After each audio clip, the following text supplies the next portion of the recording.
Welcome to Brainish English Stories.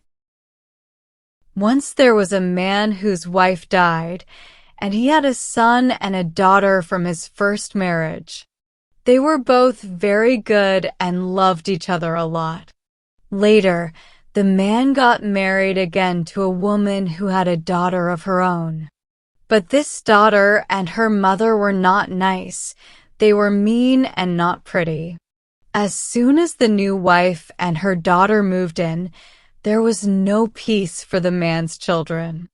They couldn't find a quiet place to rest. So, the son decided to leave home and find a job to support himself.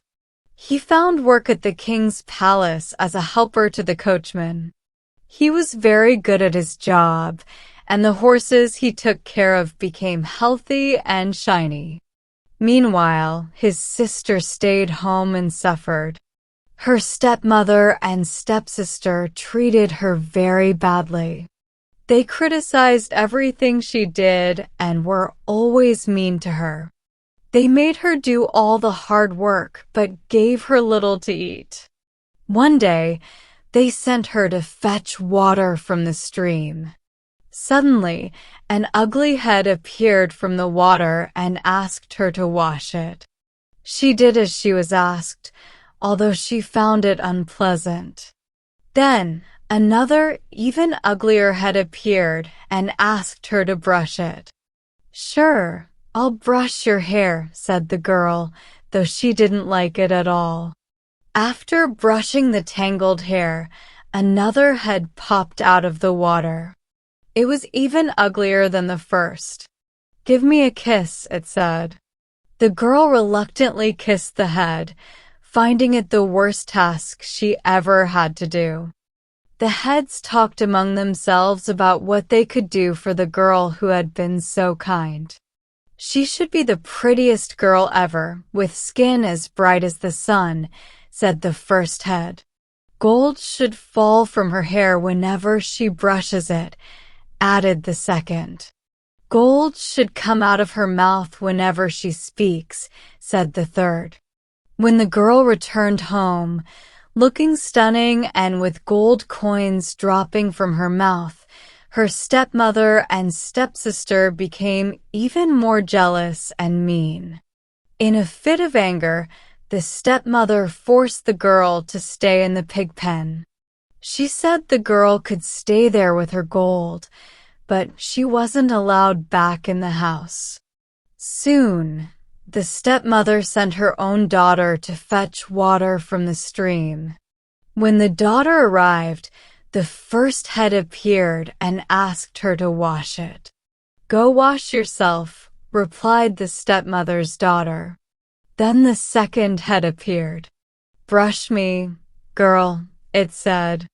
"Brush yourself," replied the stepmother's daughter. The head disappeared, and the third head came up.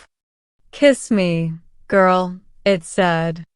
"I won't kiss your ugly mouth," said the girl.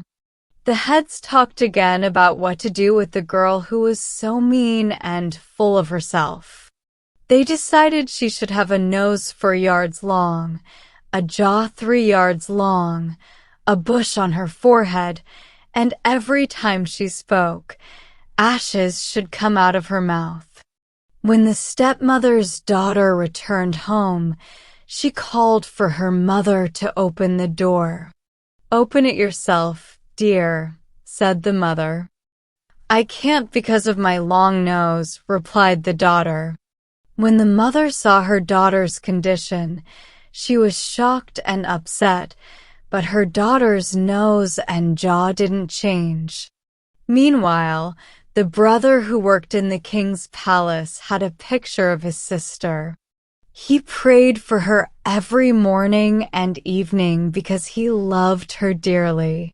The other stable boys heard about this, so they peeked through the keyhole into his room. They saw him kneeling before a picture. They told everyone that every morning and evening he prayed to an idol he had. Finally, they convinced the king to look through the keyhole himself. At first, The king didn't believe it, but eventually he agreed. He crept to the door, peeked through, and saw the youth praying before a picture on the wall. "Open the door," called the king, but the youth didn't hear. The king called again, but the youth was so focused on his prayers that he didn't hear. "Open the door, I say," shouted the king. "It's me. I want to come in."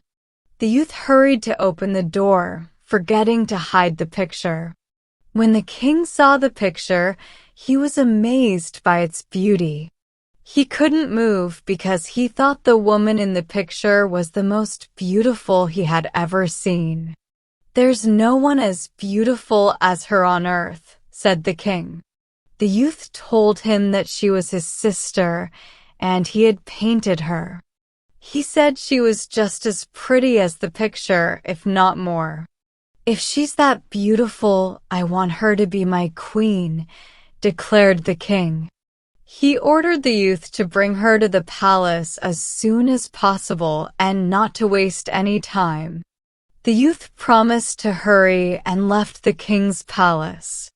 When the brother came home to get his sister, her stepmother and stepsister insisted on going too. So they all went together.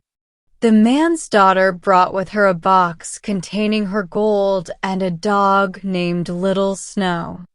These were the only things she inherited from her mother. They had to cross the sea, and the brother steered the boat while the mother and stepsisters stayed at the front. They sailed for a long time until they saw land. "Look, that white beach is where we'll land," said the brother, pointing. "What is my brother saying?" asked the man's daughter. "He says you should throw your box into the sea," replied the stepmother. "Okay, if my brother says so," said the man's daughter, and she threw her box into the sea. After sailing for a while longer, the brother pointed again. "That's the palace we're going to," he said. "What is my brother saying now?" asked the man's daughter. "Now he says you should throw your dog into the sea," answered the stepmother. The man's daughter cried because Little Snow was very dear to her, but she threw him overboard. "If my brother says so, I have to do it, but I don't want to, Little Snow," she said. They sailed on for a long time. "Now you can see the king coming to greet you," said the brother, pointing to the shore. "What is my brother saying now?" asked his sister. "Now he says you should hurry and jump into the sea," replied the stepmother. The man's daughter cried a lot, but because her brother said so, she thought she had to do it. So she jumped into the sea. When they reached the palace, the king saw the ugly bride with her long nose, big jaw, and bushy forehead. He was scared, but the wedding feast was ready and all the guests were waiting. So, despite her ugliness, the king had to marry her. He was very angry, which is understandable. He ordered the brother to be thrown into a pit full of snakes. On the first Thursday night after this, a beautiful girl came into the palace kitchen. She asked the kitchen maid for a brush politely, and she got it. Then she brushed her hair, and gold fell from it. She had a little dog with her. She told it, "Go out, Little Snow, and check if it's almost morning." She said this 3 times, and the 3rd time, it was almost dawn.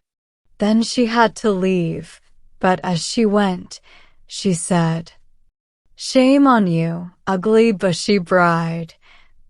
Sleeping so comfortably by the young king's side, while I sleep on sand and stones, and my brother sleeps with cold snakes, without pity or tears. "I'll come twice more, and then never again," she said. In the morning, the kitchen maid told the king what she saw and heard. The king decided to watch in the kitchen himself next Thursday night to see if it was true. When it started to get dark, he went to the kitchen. Despite his efforts to stay awake, the bushy bride sang until he fell asleep, snoring loudly. Just like before, the beautiful maiden came, borrowed a brush, brushed her hair, and gold fell from it.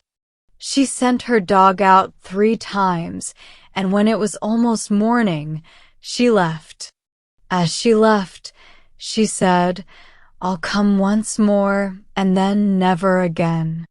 On the 3rd Thursday night, the king insisted on keeping watch again. 2 men were assigned to hold his arms and shake him whenever he started to fall asleep. 2 other men watched the bushy bride. But as the night went on, the bushy bride sang, making the king sleepy. The lovely maiden came, brushed her hair, and sent her dog out 3 times.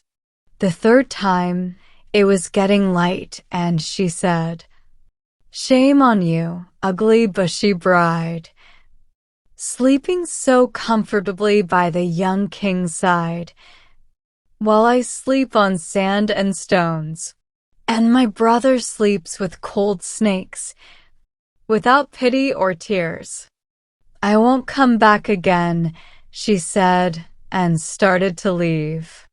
But the 2 men holding the king forced a knife into his hand and made him cut her little finger enough to make it bleed. Then the true bride was free. The king woke up and she told him everything that had happened, how her stepmother and stepsister had betrayed her. They immediately took the brother out of the snake pit. The snakes hadn't harmed him at all. Instead, the stepmother and stepsister were thrown into the pit. The king was extremely happy to get rid of the ugly bushy bride and have a queen as bright and beautiful as day. The real wedding was celebrated, and it was talked about all over 7 kingdoms. The king and his bride went to church, and little Snow was in the carriage too. After the blessing, they went home, and that was the last anyone heard of them.